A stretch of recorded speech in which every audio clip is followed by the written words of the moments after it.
diz o seguinte, pessoal. O que é demografia? Demografia é a ciência que estuda a dinâmica populacional por meio de estatísticas que utilizam como critérios e religiões, como critérios religião, educação, etnia, entre outros critérios que são influenciados por fatores como taxa de natalidade, fecundidade e migrações. Alguém sabe do que se trata quando se fala taxa de natalidade? Alguém sabe o que é taxa de natalidade? Oi? O que é taxa de Não. natalidade? Eu ia confundir natalidade a mesmo. Não. Não é não. Acho que não é não. Então fale. Vamos lá. O que é? Alguém sabe o que é? Natalidade? Pessoas que chegam em outra cidade? Não, não. Natalidade é diferente. Isso aí são migrações. Fecundidade, alguém sabe?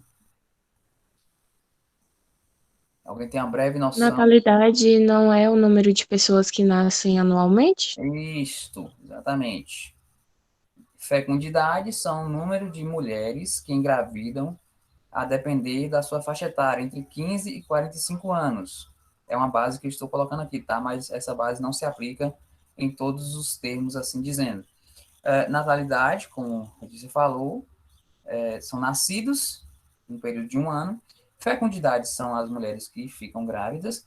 E migrações são as pessoas que vêm e vão, né? Que entram e saem em determinado país, região, estado ou município.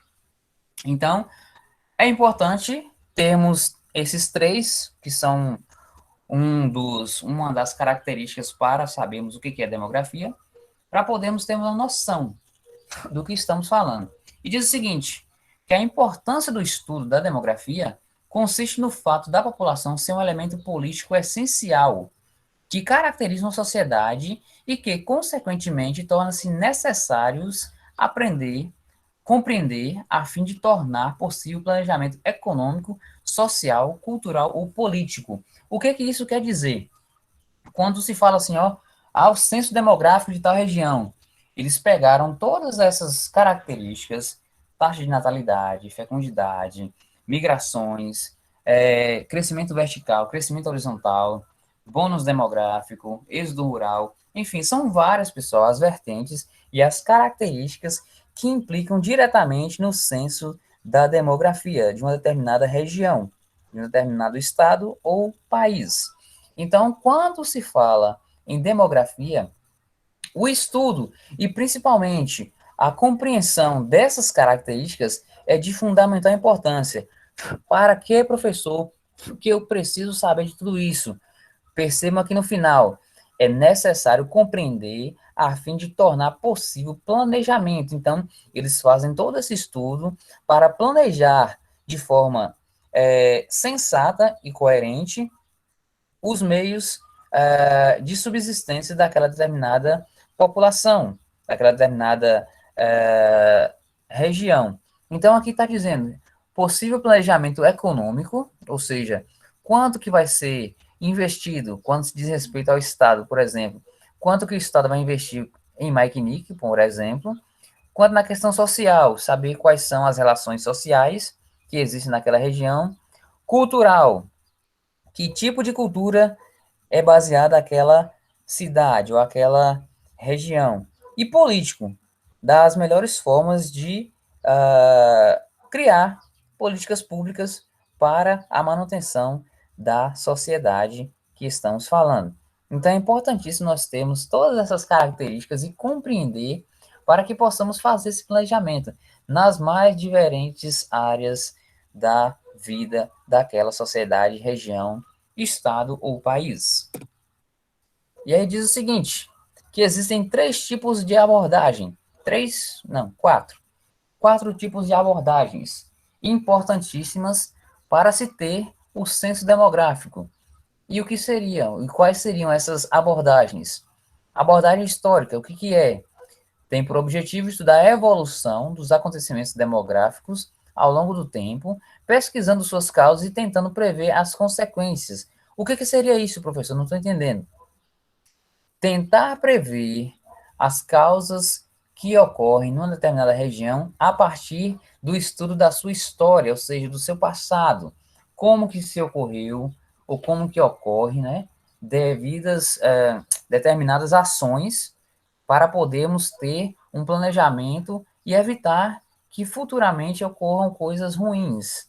Por exemplo, se nós tivéssemos um estudo prévio sobre a conservação do nosso rio, hoje não teríamos o que nós temos aí presente, que é simplesmente um córrego onde cai esgoto, um rio poluído e acabado. Então, essa abordagem histórica, ela estuda a evolução, ou seja, ela estuda os acontecimentos naquela determinada região para tentar, como diz aqui no final, prever as consequências. E se nós tivéssemos feito essa abordagem histórica sobre o rio de Maikinique, com certeza não teríamos o que temos hoje aí, que é simplesmente um córrego correndo a céu aberto com o esgoto caindo dentro. Concordam comigo? Eu estou perguntando, pessoal, concordam comigo? Tem alguém vivo aí?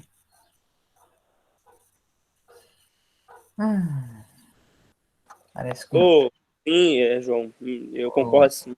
É porque eu ouvi, mas eu não estava perto, então eu tenho que apertar o botão aqui para poder responder. E aí, ótimo. ela travou aqui. Eu só fiz uma pergunta aqui, não tem muita a Sim. ver. Mas, então, no caso, o córrego ao qual você está falando, no caso que era o rio responsável para abastecer Mike Nick, ou nós temos ainda outra coisa que ainda a gente consegue ainda ter água? Olha só, basicamente nós voltamos à nossa ideia de abastecimento de água do rio de Maikinique. Uma vez que essa parte, Demetrio, que eu estou falando que hoje virou um córrego e somente corre com esgoto a céu aberto, é a parte que adentra a cidade, ou seja, o que está ainda fora dos limites da cidade ainda consegue sobreviver de certa forma. Porém, boa parte dele já não é mais, digamos assim, considerado um rio saudável, uma vez que despejamos nosso esgoto lá e, consequentemente, acabamos por matar esse restante de rio que a gente tem. Mas, se formos olhar para uma questão de fonte de abastecimento, ele ainda assim é o único responsável. Mas, como eu te disse, ele só é considerado responsável devido à sua distância do meio urbano. Porque se tivesse mais dentro, como a outra parte dele que passa aqui, consequentemente, nós não teríamos mais abastecimento de água. Entendeu?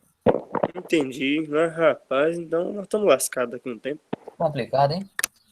Se Então, beleza. houvesse, como eu disse anteriormente, se houvesse essa abordagem histórica, se houvesse essa preocupação, Nós temos. acredito que houve, né?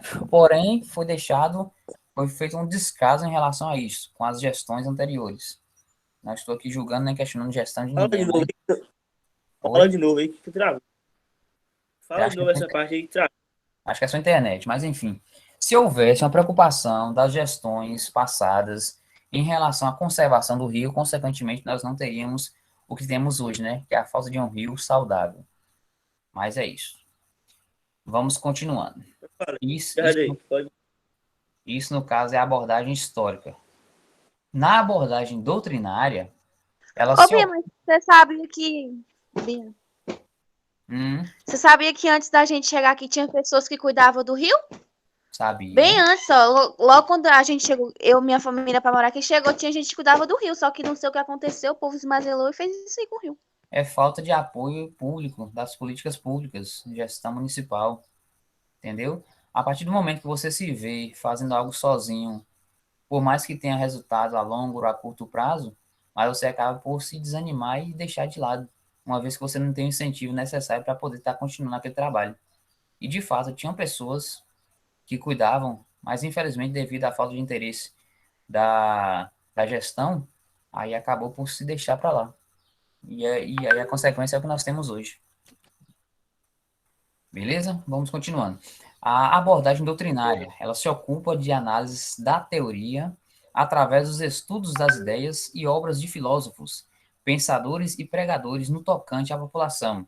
Traduzindo, aqui, nesse caso, quando se fala de abordagem doutrinária, é uma abordagem que fala em relação à nossa história quanto a pensadores da nossa cidade, né?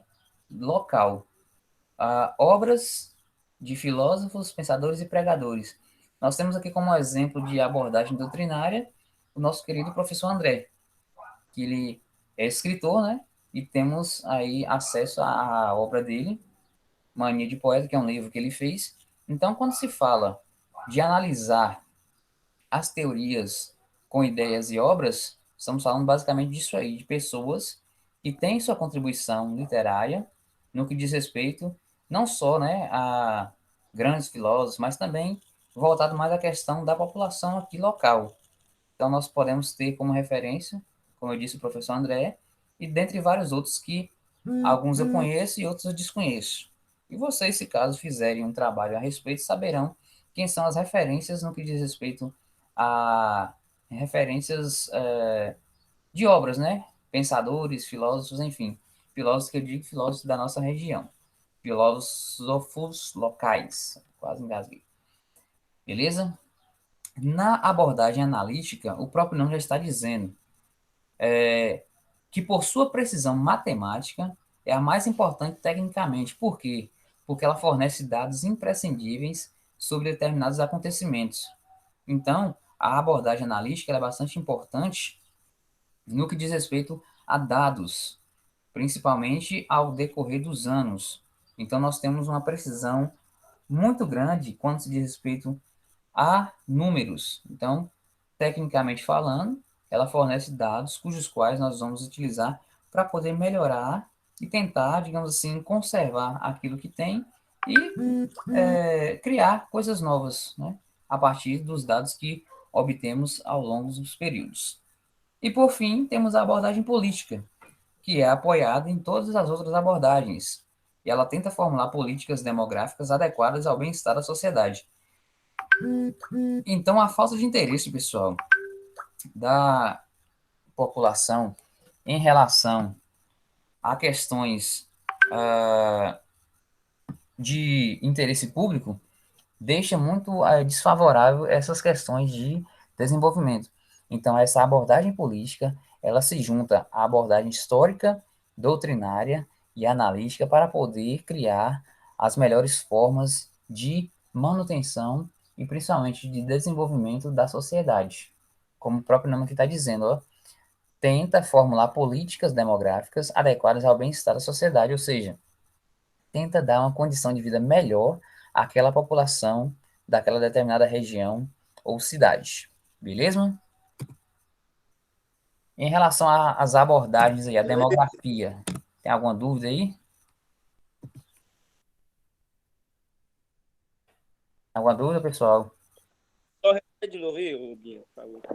Oi? Repete de novo aí as últimas frases que você falou aí. Eu perguntei se tem alguma dúvida. Isso mesmo. Repete de novo as últimas frases que você falou. Pois é, tem a frase, você fala da explicação ou a minha pergunta? Não, fala da explicação, não da pergunta, cabeça. Hã? Do assunto mesmo. Você fala dessa... Qual é a parte que você não entendeu, criatura? Que eu te falo. Não fala só as últimas partes que você falou. Não precisa falar tudo, não. Não, eu quero saber, porque tem tanta coisa. Você tem que ser mais específico. O que você falou mais pro final? Porque eu não tô lembrando. Sobre a abordagem política? Isso, pode falar. Eu falei que essa abordagem política, ela voltada juntamente com as outras abordagens, a histórica, a doutrinária e a analítica, ela planeja de forma adequada políticas públicas, né, para poder fazer, digamos, um processo de manutenção e desenvolvimento da sociedade.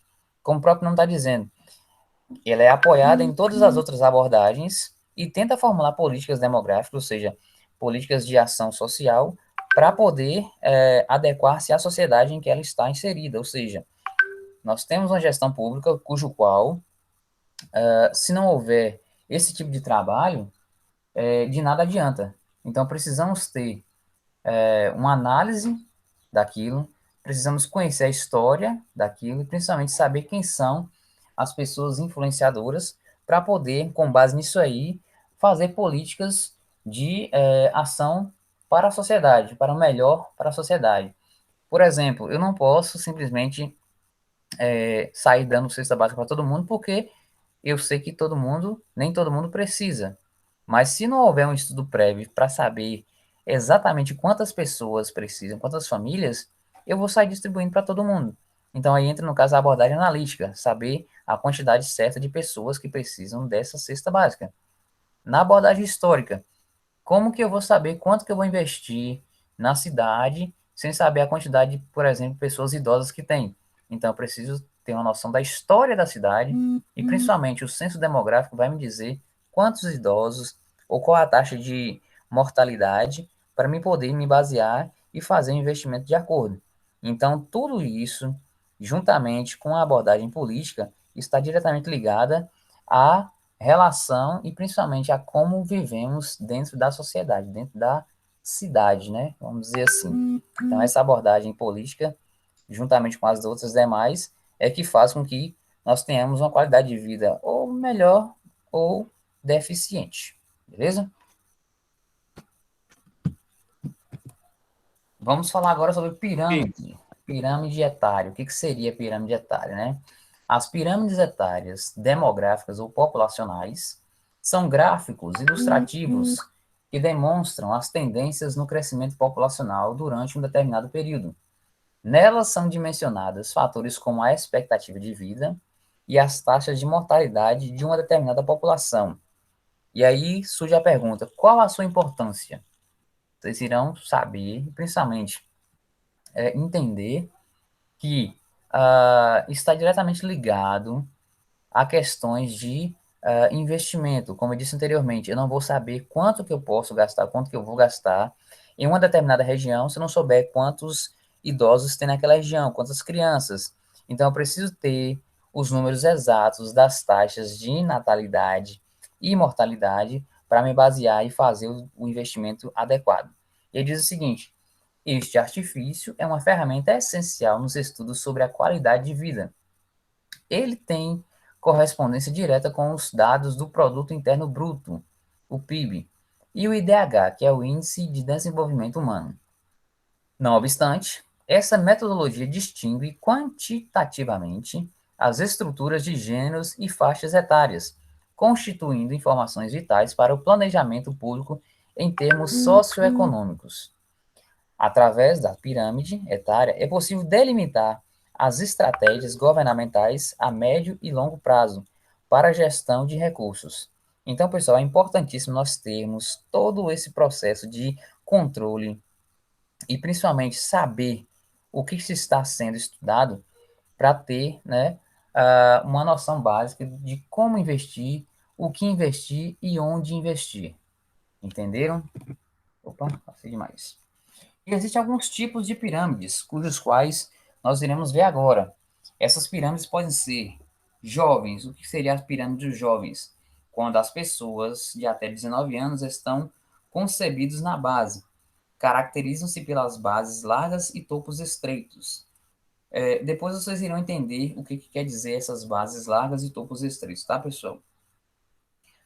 Pirâmides adultas, quando pessoas entre 20 e 59 anos estão no topo, né, caracterizam-se pela base e pelos corpos largos.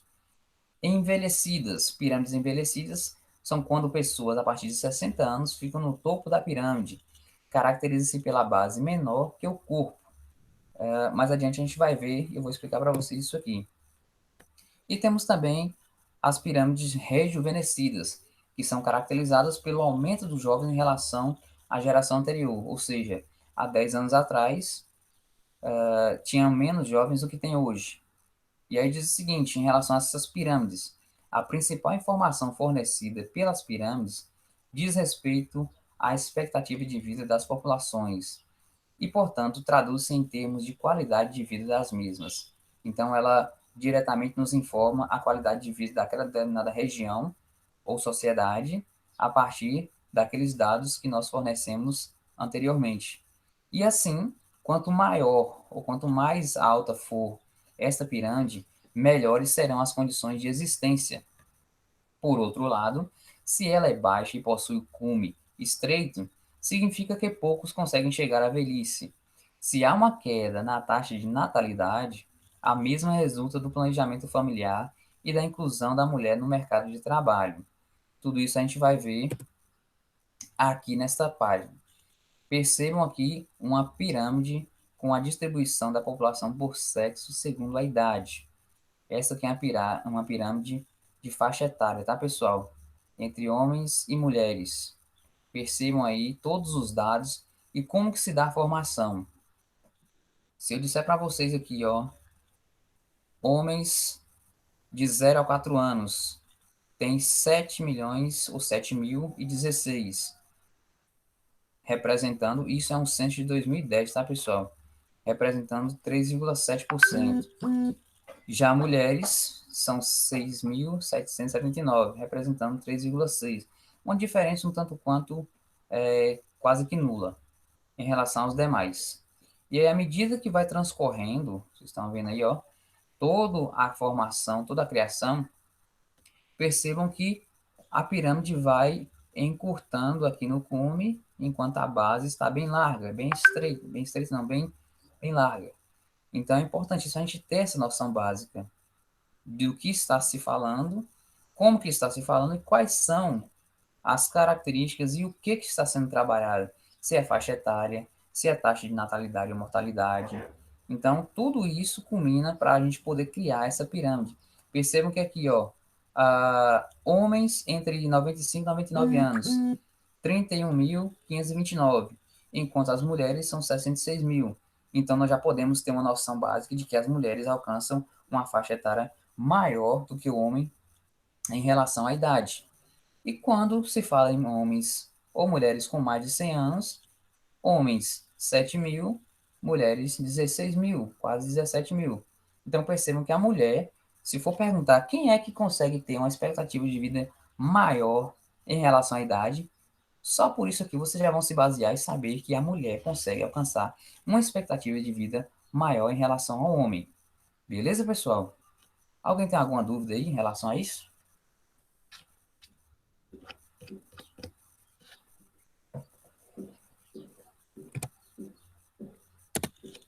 Se quiserem, eu volto aqui de novo o slide. Alguém tem alguma dúvida?